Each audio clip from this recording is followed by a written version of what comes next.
Pada episode sebelumnya yang Xiao Yan menerima tantangan dari Gu Yao, dokter peri kecil merajut alisnya. Dia bisa merasakan betapa menakutkannya Gu Yao meskipun dia percaya diri pada Xiao Yan. Dia juga mengerti bahwa Gu Yao ini pastilah lawan yang kuat. Ada beberapa hal yang tidak bisa dihindari. Xiao Yan tersenyum padanya. Setelah itu Xiao Yan menoleh untuk melihat wajah Sun Er yang sedingin es di sampingnya yang menggigit bibir merah bawahnya dengan bagian belakang giginya.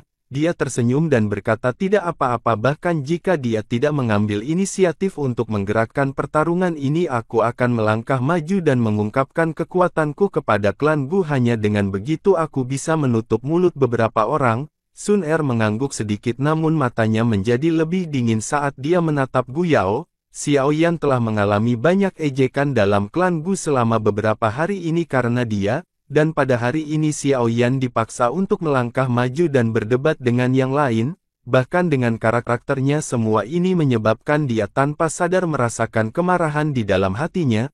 Anak kecil ini benar-benar cukup berani. Cobalah untuk berhati-hati, aku yang lama akan turun tangan untuk membantumu jika situasi yang buruk terjadi. Mang Tianqi menggerayangi janggutnya dan tertawa. Karena kamu adalah murid Akademi Jian Nanku maka kamu sebagian murid dari diriku yang dulu, aku pasti tidak akan melihatmu mati di alam Gu ini. Dari penampilan Mang Tianqi tampaknya dia cukup senang bahwa Xiao Yan dapat menerima tantangan Gu Yao. Tidaklah menakutkan bagi seseorang untuk menjadi lebih lemah. Yang menakutkan adalah bahwa seseorang tidak memiliki keberanian untuk bertarung dengan yang lain. Tanpa keberanian ini bagaimana seseorang bisa mengatasi banyak penghalang selama pelatihan Doki seseorang? Kalau begitu aku akan berterima kasih pada kepala sekolah. Xiao Yan tersenyum. Setelah itu dia berhenti mengucapkan kata-kata yang tidak perlu. Jari-jari kakinya menekan tanah dan tubuhnya bergegas ke alun-alun luas di depan mata yang tak terhitung jumlahnya. Setelah itu Xiao Yan berdiri di seberang Gu Yao. Wajah sedingin es dari Gu Yao terangkat menjadi lengkung samar ketika dia melihat Xiao Yan yang berdiri agak jauh darinya. Dia berkata, terlepas dari kekuatan Xiao Yan, penerimaan Xiao Yan telah melebihi harapan saya. Xiao Yan melirik jenius paling terkenal dari klan Gu. Rambut hitam putihnya yang mencolok membuatnya tampak agak aneh. Tanpa alasan, tubuhnya terus melepaskan aura sedingin es yang seperti es misterius berusia 10.000 tahun. Orang ini tampaknya telah dilemparkan dari es dingin. Aura dingin terpancar dari lubuk hati seseorang hanya dengan melihatnya. Kamu harus menyadari alasan aku menargetkanmu. Alis Xiao Yan berkedut. Dia memandang Gu Yao dan perlahan menjawab, saya sadar namun itu tidak berguna. Gu Yao mengangguk. Dia tidak terkejut dengan jawaban ini ketika dia dengan lembut berkata, kalau begitu aku hanya bisa membunuhmu. Seluruh tempat tiba-tiba menjadi sedingin es. Setelah kata-kata terakhir Gu Yao terdengar rambut hitam dan putihnya tiba-tiba mulai menari. Tubuh Gu Yao juga menghilang seperti hantu dalam sekejap.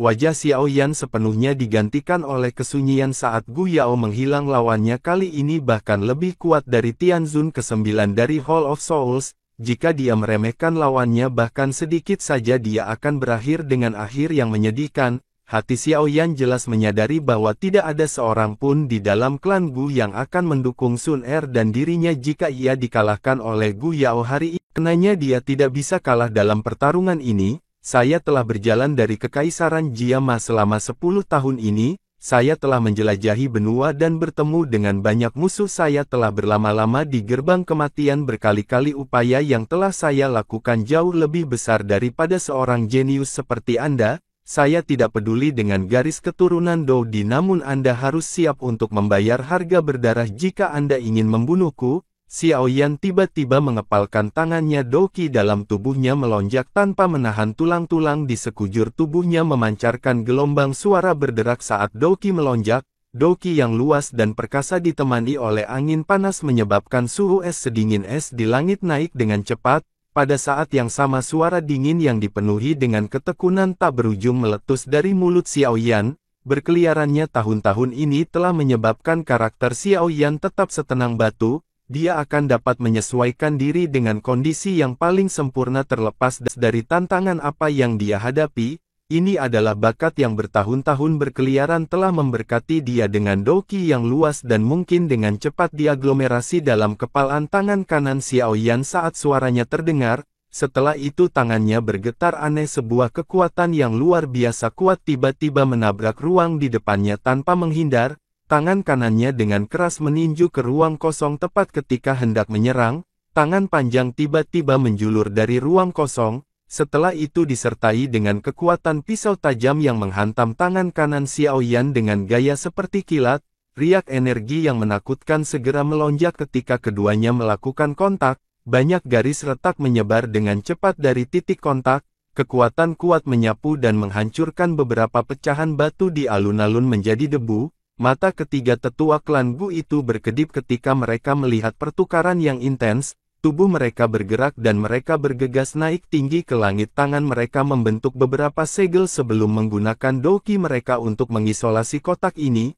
Mendengus teredam keluar dari mulut Xiao Yan saat dia berdiri di alun-alun. Jari-jari kakinya menekan tanah dan tubuhnya dengan cepat menariknya ke belakang, dia melirik tinju kanannya. Pada saat ini 5 bekas luka cakar telah muncul di sana, darah segar merembes keluar dari sana, sekarat tangannya berantakan darah dalam sekejap mata. Jelas Xiao Yan menderita kerugian kecil selama pertukaran ini dengan kekuatan Douzun bintang 5, ia tidak dapat mencapai untuk bersaing dengan bintang 8 Gu Yao langsung. Gu Yao dengan dingin tertawa. Segel yang dibentuk oleh tangannya berubah dan sidik tangan yang ganas meletus ke arah Xiao Yan. Cahaya perak di bawah kaki Xiao Yan berkedip ketika berhadapan dengan serangan tajam Gu Yao. Tubuhnya menghindari serangan itu. Tawa dingin Gu Yao menjadi lebih intens setelah telapak tangannya meleset. Segel di tangannya menari membentuk banyak gambar. Setelahnya, banyak segel tangan yang kuat terus terbang keluar dan menabrak Xiao Yan dari segala arah.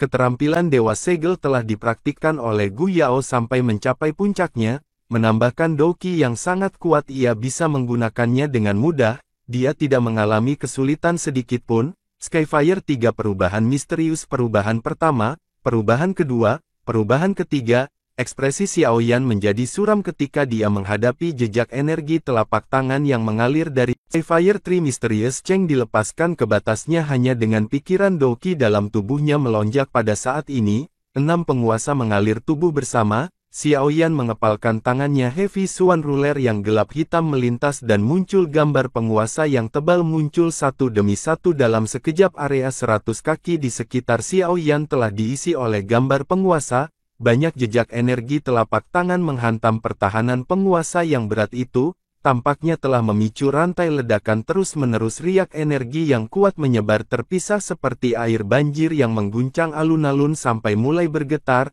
Semua orang di sekitar stadion menyaksikan pertempuran yang sangat intens yang terjadi dalam sekejap.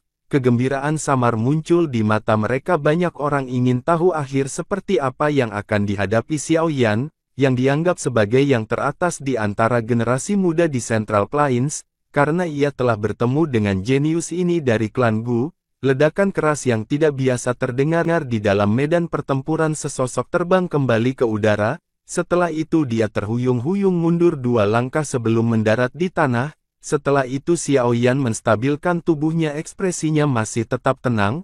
Penguasa berat di tangannya tiba-tiba ditebang. Tiang api setinggi 1000 kaki tiba-tiba melesat dari ujung penguasa, akhirnya itu bergegas menuju Gu Yao di kejauhan dengan cara seperti kilat.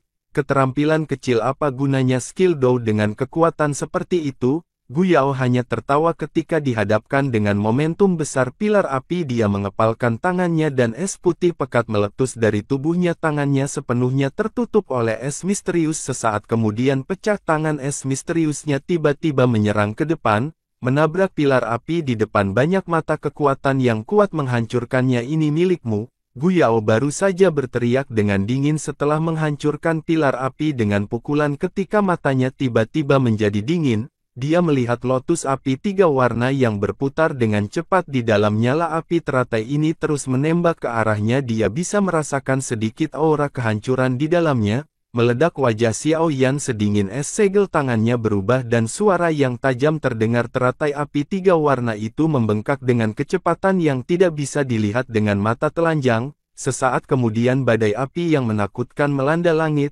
Sebuah ledakan besar 1000 kaki langsung muncul di alun-alun di depan banyak mata ketika badai api menyapu. bahkan pembatas Douqi yang mengelilingi alun-alun terguncang sampai berfluktuasi. Sungguh keterampilan Dou yang kuat. Anak kecil ini benar-benar licik, dia benar-benar menyembunyikan hal yang sangat kuat di bawah cahaya api, menyebabkan Gu Yao meremehkannya. Dia berhasil membuatnya lengah. Cukup banyak pakar mengangguk pelan ketika mereka menyaksikan badai api menyebar di alun-alun. Pengalaman pertempuran yang telah diasah melalui pertempuran yang tak terhitung jumlahnya. Para ahli memang memberi Xiao Yan kesempatan. Xiao Yan menyaksikan badai api menyebar di alun-alun. Keseriusan di wajahnya tidak berkurang. Teratai api tiga warna mungkin kuat, tetapi jika Gu Yao bisa dihabisi dengan mudah ini, dia tidak akan memenuhi syarat untuk menjadi salah satu dari 4 jenderal besar klan Gu. Pikiran ini baru saja muncul di hati Xiao Yan ketika badai api tiba-tiba bergetar. Gelombang aura yang sangat dingin perlahan menyebar. Pada saat yang sama,